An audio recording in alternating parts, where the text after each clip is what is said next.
BBS third year तथा MBS third semester अंतर्गत taxation subject को loss set off and carry forward of loss इस chapter में छौं हामी। इस च्याप्टर में मैले आज क्यारी फरवर्ड को एउटा प्रब्लम लिएर उपस्थित भएको छु र उक्त प्रब्लम भने मैले यहाँहरुबाटै कमेन्टमा मेसेन्जरमा प्राप्त गरेको क्वेशन हो र यो क्वेशन तपाईहरुबाट नै मैले साथीहरुबाट नै प्राप्त गरेको क्वेशन भएको हुनाले उक्त क्वेशन सल्युसन गर्न चाहे। मैले यो क्वेशन चाहिँ ट्यू मोडेल क्वेशनबाट हो भन्दै हुनुहुन्थ्यो अनि उक्त क्वेशन मैले लिएर उपस्थित भएको छु। यहाँहरुले मोडेल क्वेशनबाट हेर्दा पनि हुन्छ र यो बीबीएस थर्ड इयर को त्रिभुवन युनिभर्सिटीले मोडेल क्वेशन भनेर चाहिँ राखेको क्वेशन भएको हुनाले उक्त क्वेशन थर्ड इयर का स्टुडेन्टहरुको लागि विशेष इम्पोर्टेन्ट पनि मानिन्छ। जोस बेसिक कुरा यसमा राखेको छ र यो क्वेशन सल्युसन गर्ने बेलामा हामीलाई प्रॉफिट और लस भनेर दिदा थर्ड इयर देखि 9th इयर सम्म दिएको हुनाले मैले यहाँनिर अलरेडी फर्मेट प्रिपेयर गरेर बसेको छु के 3 year 4 year 5 year 6 year 7 year 8 year र 9 इयर सम्मको इन्फर्मेसन छ र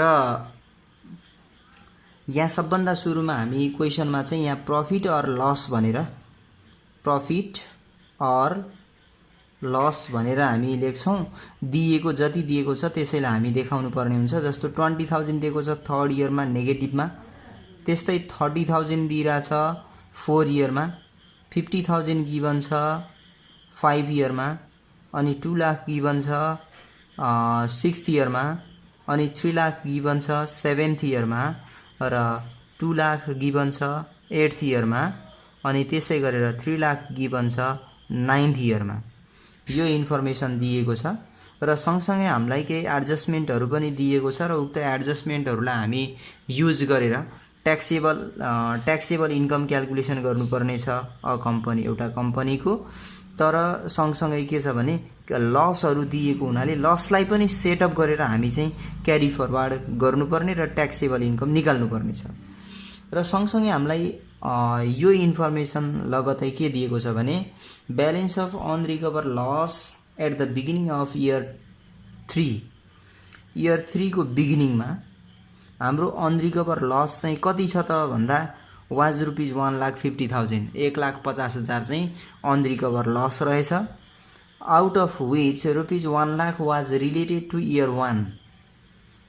यो रुपीज 1 लाख भनेको चाहिँ इयर 1 सँग सम्बन्धित छ and balance was for the year 2 र बाँकी बचेको चाहिँ दोस्रो वर्षसँग सम्बन्धित छ। भनेको 1,50,000 दिएको थियो, 1 लाख भनेको फर्स्ट इयर सँग सम्बन्धित छ भने अनि बाँकी बचेको 50,000 भनेको सेकेन्ड इयर सँग सम्बन्धित छ। यो इन्फर्मेसन हामीलाई दियो। सँगसँगै अझै के दिएको छ भने on the inquiry made by the tax officer it is found that the company had paid rupees 2,50,000 for research and development cost भनेको छ। रिसर्च एन्ड डेभलपमेन्ट कस्ट को लागि चाहिँ 2,50,000 and rupees 50,000 donation to a public hospital in the year 7 र 7th year मा चाहिँ त्यस्तो result भेटियो। अर्थात् त्यो दुईटै रिसर्च एन्ड डेभलपमेन्ट कस्ट पनि डिडक्सन गरेको रहेछ र त्यसै गरेर डोनेसन पनि डिडक्सन गरेको रहेछ। त्यो चाहिँ दिएको रहेछ, त्यो भेटियो। सँगसँगै these amount were deducted before ascertaining the above result भनेको छ माथिको रिजल्ट प्राप्त हुनुभन्दा पहिले नै यो अमाउन्टहरुलाई चाहिँ अलरेडी डिडक्सन गरेको छ भनेको हुनाले हामीले जबसम्म लसलाई सेटअप गर्दैनौं अर्थात् क्यारी फरवर्ड गर्दैनौं, क्यारी फरवर्ड नगरुन्जेलसम्म हामी डोनेसनलाई पनि डिडक्सन गर्न पाइदैन भने रिसर्च एन्ड डेभलपमेन्टलाई पनि डिडक्सन गर्न पाइदैन। किनकि डोनेसन र रिसर्च एन्ड डेभलपमेन्ट कस्ट को बेसिस भनेको एडजस्टेड ट्याक्सेबल इन्कम हुन्छ र यो एडजस्टेड ट्याक्सेबल इन्कम क्याल्कुलेसन गर्नको लागि लसलाई हामी क्यारी फरवर्ड गर्नै पर्छ। तसर्थ यहाँ के छ भने लसलाई सेटअप गर्न भन्दा पहिले घटाउन नपाइने आइटमहरुलाई घटाएको हुनाले हामी यी आइटमहरुलाई एड ब्याक गर्नुपर्ने हुन्छ। तसर्थ मैले यहाँनिर एडजस्टमेन्ट भनेर एडजस्टमेन्टमा पर्ने आइटमहरुलाई यहाँ देखाउँछु। जस्तो रिसर्च एन्ड डेभलपमेन्ट कस्ट छ हैन, एड ब्याक भन्नु पर्यो। एड ब्याक भनेर रिसर्च एन्ड डेभलपमेन्ट कस्ट यो कुन इयरसँग रिलेटेड छ त भन्दा 7th इयरसँग हैन। 7th इयरमा चाहिँ रिसर्च एन्ड डेभलपमेन्ट कस्ट भनेर 2,50,000 लाई चाहिँ हामी के गर्नु पर्यो, एड ब्याक गर्नु पर्यो। त्यस्तै 50,000 donation to a public hospital in the year 7 भनेको छ, भन्नुको अर्थ हामी डोनेसनलाई पनि एड ब्याक गर्नुपर्ने सिचुएसन छ, एड ब्याक डोनेसन। अब डोनेसन पनि हाम्रो 50,000 चाहिँ यही इयर 7 मा नै हामी एड ब्याक गर्नुपर्ने हुन्छ र अरु हामीसँग त्यस्तो एडजस्टमेन्टमा एडलेस गर्नुपर्ने आइटमहरु केही पनि छैन हैन। तसर्थ हामी यसलाई एडजस्ट गर्यौं भने प्राप्त हुने रिजल्ट चाहिँ एडजस्टेड प्रॉफिट अर लस आउँछ। एडजस्टेड प्रॉफिट अर लस प्राप्त हुन्छ हैन। जस्तो इयर 3rd मा चाहिँ 20,000 लस छ, यसलाई यसै राख्छौं हामी। अनि 30,000 लस, देन 50,000, 2 लाख यो पोजिटिभमा छ हामीसँग। त्यसै गरेर यो 3 लाख अलरेडी थियो प्रॉफिटमा हैन, त्यसमा फेरि एड ब्याक गर्नुपर्ने यो 3 लाख गरेर जम्मा जम्मी 6 लाख हुने भयो। अनि 8th इयरको 2 लाख छँदैछ अनि 9th इयरको 3 लाख छँदैछ। यसलाई हामी जस्ताको त्यस्तै राख्ने भयो। जहाँनिर हामी एडजस्टमेन्ट गर्नुपर्ने हुन्छ त्यहाँनिर एडजस्ट गर्यौं र एडजस्ट गर्नु नपर्ने ठाउँमा हामी केही पनि गर्दैनौं, जस्ताको त्यस्तै कपी गर्छौं। अब यसरी adjusted profit or loss calculation गरिसकेपछि हामी क्यारी फरवर्ड गर्नुपर्ने हुन्छ। तसर्थ मैले यहाँनिर क्यारी फरवर्ड अफ लसेस भनेर लेखेँ। अब क्यारी फरवर्ड गर्नु पर्यो, कुन कुन इयरमा लस छ त्यसलाई मात्रै हामी क्यारी फरवर्ड गर्नुपर्ने हुनाले यहाँनिर मैले एउटा त इयर 1 मा लस छ, त्यसपछि balance was for the year 2 भनेको हुनाले इयर 2 को पनि लस रहेछ र त्यसै गरी 3 इयरको लस पनि हामीसँग यहाँ अलरेडी छ। तसर्थ इयर 3 लाई पनि हामी क्यारी फरवर्ड गर्नुपर्ने हुन्छ र यो लसहरुलाई सँगसँगै यहाँ सो गर्यो भने क्यारी फरवर्ड गर्न सजिलो हुन्छ। तसर्थ मैले इयर 1 को लस भनेको 1 लाख छ हैन। इयर 2 को रेस्ट ब्यालेन्स भनेको 50,000, 1,50,000 मध्ये 50,000 इयर 1 को हो भने 1 लाख भनेको इयर 1 को हो भने 50,000 इयर 2 को भयो। अनि त्यसै गरी इयर 3rd को लागि 20,000 अवेलेबल छ, यो 20,000 हामीले यहाँनिर देखायौं। अब यसलाई क्यारी फरवर्ड गर्छौं। क्यारी फरवर्ड गर्ने बेलामा हामी एउटा कुरा के क्लियर भएर बुझ्नु पर्यो भने जस्तो इयर 1 को लसलाई कम्पनी भनेको छ यहाँनिर के रे यो बुट सिस्टम र बोर्ड सिस्टम अन्तर्गतको होइन। तसर्थ हामी के गर्छौं भने नेक्स्ट 7 इयर सम्म मात्रै लसलाई सेटअप गर्न पाइन्छ। तसर्थ यहाँ इयर 1 को लसलाई हामी के गर्न सक्छौं भने 1 + 7 गर्छौं। नेक्स्ट 7 इयर भनेको हुनाले 1 + 7 गर्छौं। यसो गर्दा 8th इयर सम्म हामी सेटअप गर्न पाउँछौं र 8th इयर भन्दा पछाडी 9th इयरमा गएर हामी सेटअप गर्न पाउँदैनौं। त्यसै गरी इयर 2 को लस जुन 50,000 छ यसलाई हामी नेक्स्ट 7 इयर सम्म सेटअप गर्न सकिने हुनाले 2 + 7 गर्छौं हामी। 9th इयर सम्म सेटअप गर्न सकिन्छ। यसमा चाहिँ कुनै बाउन्ड्री चाहिँ छैन, हामी सेटअप यो 9th इयर सम्मै गर्न सक्ने भयौं। अब इयर 2 को सकिन्छ भने 3rd को पनि हामी सबैमा सकिन्छ। अब हामी क्यारी फरवर्ड गर्न दिन्छौं। जस्तो इयर 1 को 1 लाख लसलाई 3rd इयरमा आफै लस भएको हुनाले यहाँ हामी सेटअप गर्न सकेनौं। अब 4th इयरको 30,000 यो 1 लाख मध्ये 30,000 चाहिँ हामी 4th इयरमा गएर सेटअप गर्ने भयौं। अनि अझै कति रह्यो भन्दा 70,000 रह्यो। 70,000 मध्ये 50,000 इयर 5 मा गएर हामी सेटअप गर्ने भयौं। अब रिमेनिङ 20,000 छ। 20,000 हामी इयर 6 मा गएर रिकभर गर्ने भयौं। हामी इयर 8 सम्म चाहिँ सेटअप गर्न सक्थ्यौं। हाम्रो लस चाहिँ इयर 6 मा नै के भयो, रिकभर भयो। तसर्थ यो भन्दा पछिल्लो वर्षमा हामी सेटअप गरिरहनु परेन। र त्यसै गरेर इयर 2 को लस हाम्रो 50,000 छ। 50,000 लाई हामी यो अघिल्ला 3 वटा वर्षमा सेटअप गर्न सकेनौं किनकि यो वर्षमा अब हामीसँग प्रॉफिट अवेलेबल छैन। अब यहाँनिर हाम्रो 6th इयरमा 2 लाख छ। 2 लाख मध्ये हामी 20,000 मात्रै सेटअप गरेका छौं। यसमा हामी के गर्न सक्छौं त भन्दा यो इयर 2 को 50,000 लसलाई पनि यही रिकभर गर्न सकिन्छ। र इयर थर्डको 20,000 लाई पनि हामी यही रिकभर गर्न सकिन्छ। जम्मा जम्मी हामी 90,000 मात्रै रिकभर गऱ्यौँ, अझै 1,10,000 चाहिँ रिमेनिङ नै छ हैन। योभन्दा पछिल्ला वर्षहरूमा हामी सेटअप गर्नु नै परेन, किनकि हामीसँग इयर 6 को प्रफिट नै यो लसलाई चाहिँ रिकभर गर्नका लागि पर्याप्त भयो। र यसरी हामी क्यारी फरवार्ड गरिसकेपछि प्राप्त भएको रिजल्ट हामीले अहिलेसम्म चाहिँ एसेसेबल इन्कम भनेर लेखेका थियौँ। तर के छ भने अहिलेको क्वेसनमा हामीलाई यहाँ रिसर्च एन्ड डेभलपमेन्ट कस्ट भएको हुनाले यो प्राप्त भएको रिजल्टलाई हामी एडजस्टेड ट्याक्सेबल इन्कम भनेर देखाउँछौँ।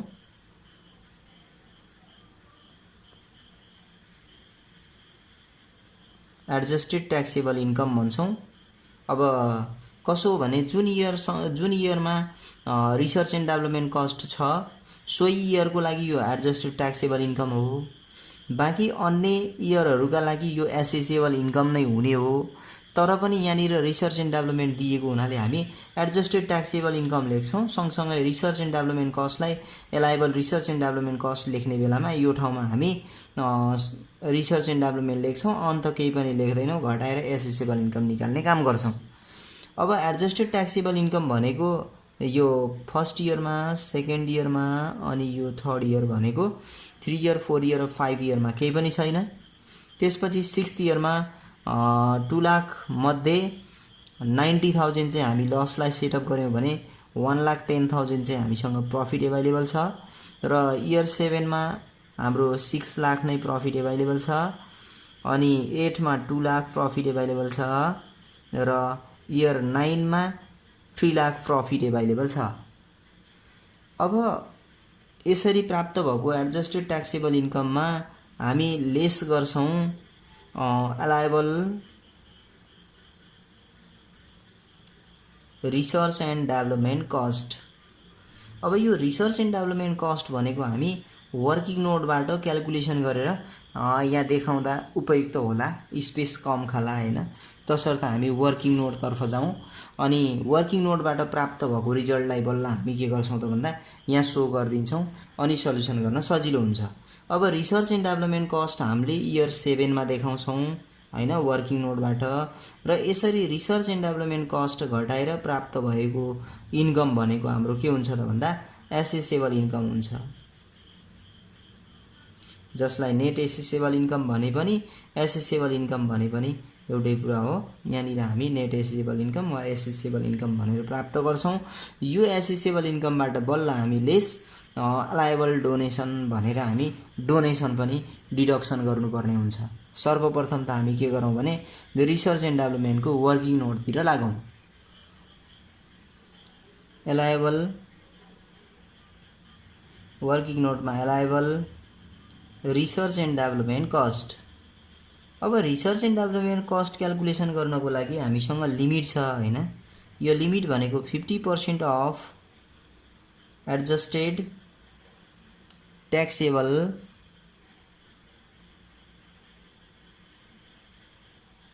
बिजनेस इन्कमको गरिन्छ अनि or actual research and development cost. अब यो allowable research and development cost भनेको चाहिँ इयर 7सँग रिलेटेड हो।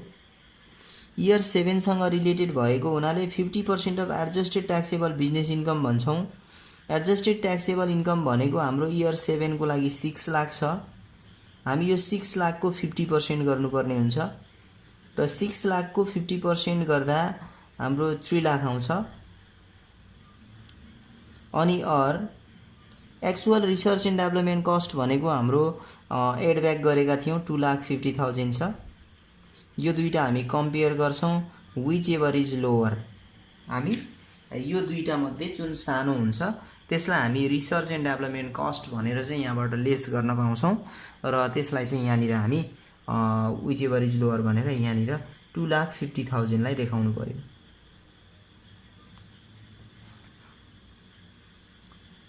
अब यो रिसर्च एन्ड डेभलपमेन्ट कस्टलाई यहाँबाट लेस गर्यौँ भने अनि हामी बल्ल प्राप्त भएको रिजल्ट एसेसेबल इन्कम हुन्छ। जस्तो पहिलो 3 वटा वर्षहरूमा चाहिँ हामीसँग एसेसेबल इन्कम नै छैन, एभाइलेबल छैन। त्यसपछि हाम्रो यो 1,10,000 छ अनि यहाँनिर 6 लाख मध्ये हाम्रो 2,50,000 चाहिँ एलाइबल रिसर्च एन्ड डेभलपमेन्ट कस्ट भएको हुनाले रिमेनिङ एसेसेबल इन्कम भनेको 3,50,000 भयो र यहाँनिर हाम्रो 2 लाख नै छ र त्यसपछि हाम्रो 9th इयरमा 3 लाख छ। त्यसलाई हामी यहाँ देखायौँ र यसरी एसेसेबल इन्कम प्राप्त भइसकेपछि यसमा लेस गर्छौँ एलाइबल डोनेसन। यो डोनेसन पनि हामी वर्किङ नोटबाट नै क्याल्कुलेसन गरेर यहाँ सो गर्दा उपयुक्त हुन्छ। तसर्थ हामी वर्किङ नोट बनाऊँ र वर्किङ नोटबाट नै यहाँ हामी रिजल्ट लेखौँला। डोनेसन पनि इयर 7 सँग नै रिलेटेड छ। डोनेसनको एलाइबल निकाल्नका लागि अहिले हामीलाई यहाँनिर इयर 7 मा एक्चुअल डोनेसन भनेर 50,000 दिएको छ र यो 50,000 सँग कम्पेयर गर्ने गरेर हामी सल्युसन गर्छौँ, फर्दर सल्युसन गर्छौँ हैन। तसर्थ वर्किङ नोटतिर जाउँ हामी। वर्किङ नोट यही रिसर्च एन्ड डेभलपमेन्ट कस्टको हामी तलपट्टि वर्किङ नोट गरौँला। यहाँनिर म वर्किङ नोट सेकेन्डमा गएँ, एलाइबल अमाउन्ट अफ डोनेसन। अब यो डोनेसन पनि इयर 7 सँग नै रिलेटेड छ र डोनेसन क्याल्कुलेसन गर्नु पर्यो। डोनेसन कम्पनीले दिएको तर पब्लिक हस्पिटललाई दिएको डोनेसन जनरल डोनेसन हुन्छ हैन। यस्तो जनरल डोनेसन हो भने हाम्रो लिमिट भनेको म्याक्सिमम 1 लाख नै हुन्छ अनि अर 5% अफ हामीले 5% क्याल्कुलेसन गर्दा एडजस्टेड ट्याक्सेबल इन्कमको गर्नुपर्छ। अघि एडजस्टेड ट्याक्सेबल बिजनेस इन्कमको गरेका थियौँ भने डोनेसन क्याल्कुलेसन गर्दा एडजस्टेड ट्याक्सेबल इन्कमको गर्नुपर्ने हो। अनि त्यसै गरेर or actual donation. Actual donation अघि पनि मैले कुरा गरेँ 50,000 डोनेसन गिभन छ भनेर। अनि एडजस्टेड ट्याक्सेबल इन्कम भनेको इयर 7 मा जाउँ। एडजस्टेड ट्याक्सेबल बिजनेस इन्कम र एडजस्टेड ट्याक्सेबल इन्कम भनेको सधैँ एउटै हुँदैन। अहिले हामीलाई खालि बिजनेससँग रिलेटेड मात्रै इन्कम गिभन छ, अरू कुनै पनि इन्भेस्टमेन्टसँग रिलेटेड इन्कमहरू, अन्य सोर्सबाट प्राप्त भएको इन्कमहरू केही पनि नदिएको हुनाले एडजस्टेड ट्याक्सेबल बिजनेस इन्कम र एडजस्टेड ट्याक्सेबल इन्कम चाहिँ एउटै हुन्छ। अनि तसर्थ हामी यहाँनिर डोनेसन क्याल्कुलेसन गर्दा पनि यही 6 लाखमै बेस भएर 6 लाखको 5% गर्छौँ र 6 लाखको 5% गरौँ।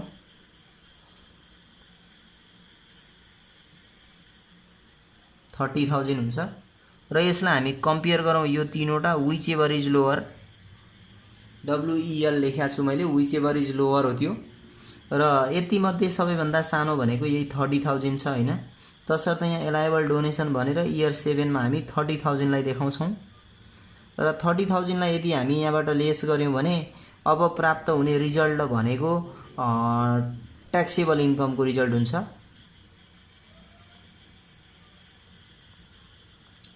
ट्याक्सेबल इन्कम र यो ट्याक्सेबल इन्कम भनेको फर्स्टका 3 वटा इयरमा नील छ। त्यसपछि हाम्रो 1,10,000 अनि यो 30,000 लाई पनि लेस गर्नुपर्ने हुनाले 3,20,000 चाहिँ हाम्रो ट्याक्सेबल इन्कम आयो इयर 7 मा। त्यस्तै 8th मा 2 लाख छँदैछ र 9 मा 3 लाख छँदैछ। यो हाम्रो जस्ताको त्यस्तै नै हुन्छ र क्वेसनले हामीलाई सोधेको ट्याक्सेबल इन्कम मात्रै भएको हुनाले हामी यसरी ट्याक्सेबल इन्कमसम्म क्याल्कुलेसन गर्यौं। यदि क्वेसनमा ट्याक्स ल्याबिलिटी पनि क्याल्कुलेसन गर्नुपर्ने क्वेसन हुन्थ्यो भने त्यति बेला हामी के गर्छौं भने कम्पनीको केस छ भने 25% ट्याक्स चार्ज गर्नुपर्ने हुन्छ। तसर्थ ट्याक्स ल्याबिलिटी भनेर @25% गरेर जुन इयरमा हाम्रो ट्याक्सेबल इन्कम छ त्यो फिगरको चाहिँ 25% क्याल्कुलेसन गरेर हामी ट्याक्स ल्याबिलिटी निकाल्नुपर्ने हुन्छ। र यसरी मैले आजको क्लासमा यहाँहरुलाई क्यारी फरवर्डसँग सम्बन्धित ट्यू बीबीएस 3rd इयर ट्यू मोडेल क्वेसनमा भएको क्यारी फरवर्डको क्वेसन सल्युसन गरे।